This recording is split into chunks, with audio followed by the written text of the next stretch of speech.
আজ আমরা বানাবো ভেজিটেবল স্যুপ। আর প্রথমে নিয়ে নেবো একটি কড়াই। কড়াইতে দিয়ে দেবো 1 চামচ আমুলের বাটার। তাতে দেব আগের থেকে কুচিয়ে রাখা আদা ও রসুন। আর দেবো 2টো লঙ্কা। সেগুলিকে ভালো করে ভেজে নেব। ভেজে নেওয়ার পরে দেবো একটি পেঁয়াজ। পেঁয়াজটিকেও একটু ভেজে নেব। ভেজে নেওয়ার পরে দেবো সবুজ পেঁয়াজ, সেটিকেও একটু ভেজে নেব।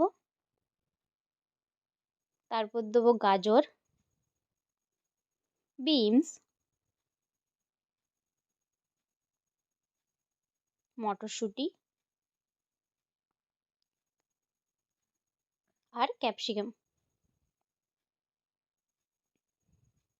আর টমেটো দিলাম একটা। আর দিয়ে দেবো ওটাতে সুইট কর্ন।